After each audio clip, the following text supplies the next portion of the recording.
Pendalaman materi ilmu pengetahuan alam. Kelas 4, tema 3, peduli terhadap makhluk hidup.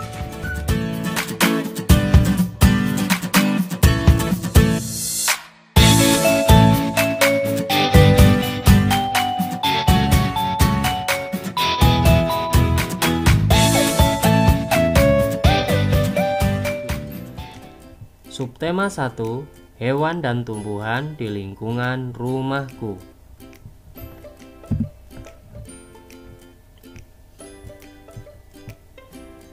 Kerusakan lingkungan.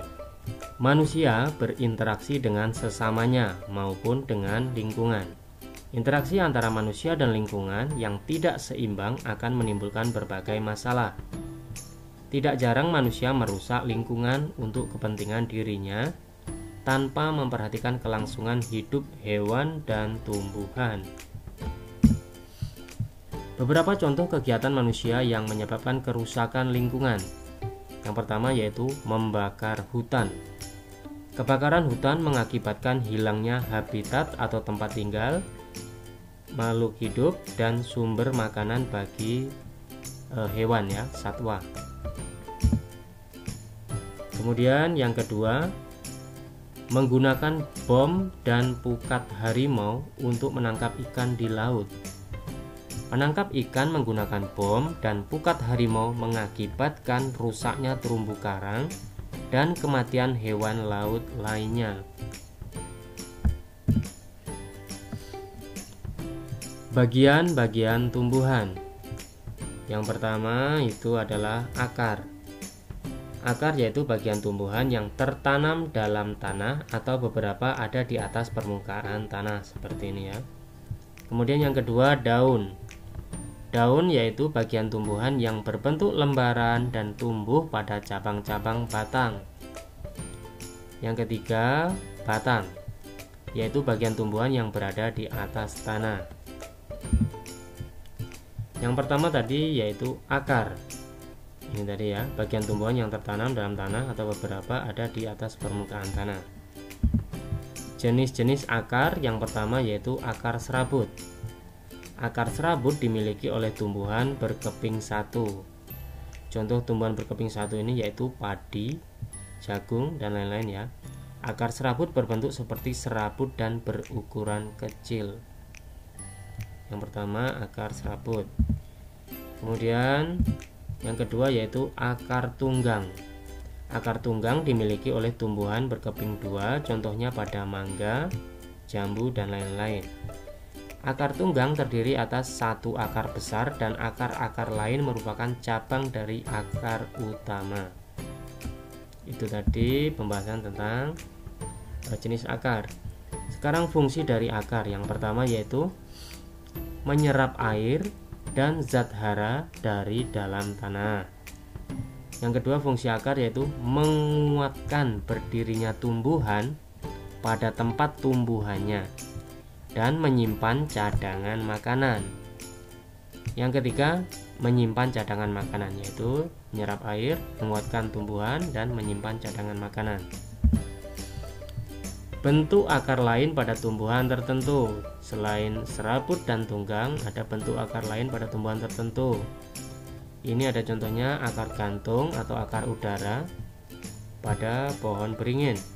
Fungsinya untuk mengambil uap air dari udara. Kemudian ini ada contoh akar napas pada pohon bakau jenis api-api. Fungsi akar napas ini yaitu untuk bernapas dan mengeluarkan zat tertentu seperti garam.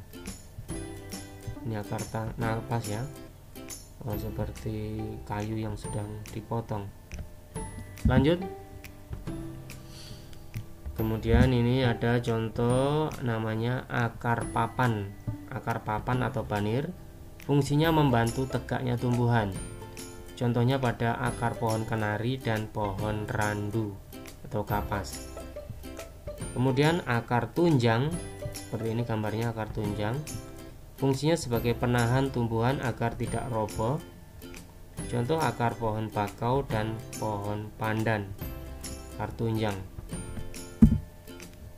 Selanjutnya batang. bagian tumbuhan yang berada di atas tanah. Fungsi dari batang, yang pertama menyalurkan air, zat hara, dan zat makanan ke seluruh bagian tumbuhan. Yang kedua, tempat tumbuhnya daun, bunga, dan buah. Yang ketiga, tempat menyimpan cadangan makanan pada beberapa jenis tanaman tertentu, misalnya tanaman tebu.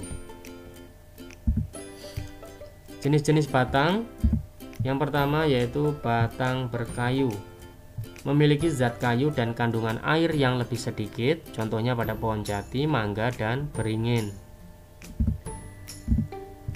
Yang kedua, batang basah dan berongga, bertekstur lunak karena mengandung lebih banyak air dan udara, contohnya pada bayam, kacang, jagung, dan bambu.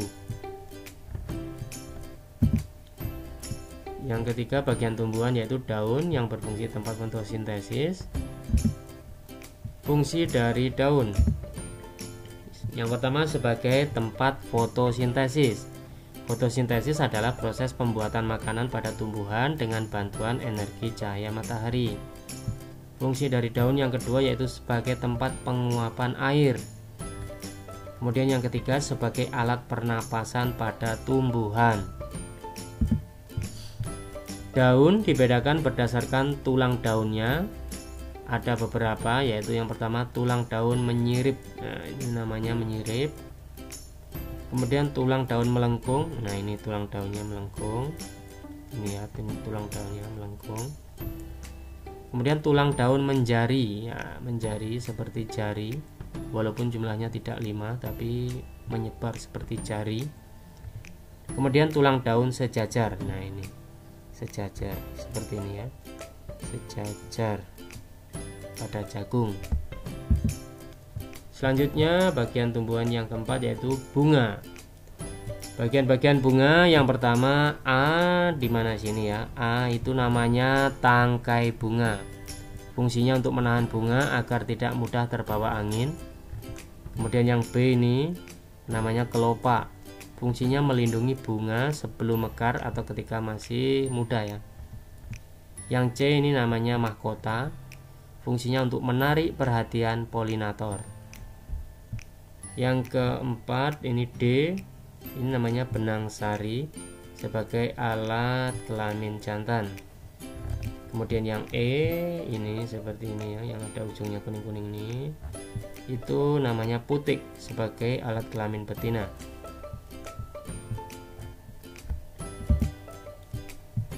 Ini 5 ya, soalnya 5 buah dan biji. Oh, mungkin 4 karena buah dan biji ini adalah salah satu kelanjutan dari bunga. Buah merupakan bagian tumbuhan hasil dari perkembangan bunga. Putik yang telah diserbuki oleh serbuk sari akan berubah menjadi biji. Biji ini nantinya akan ditutupi oleh daging buah.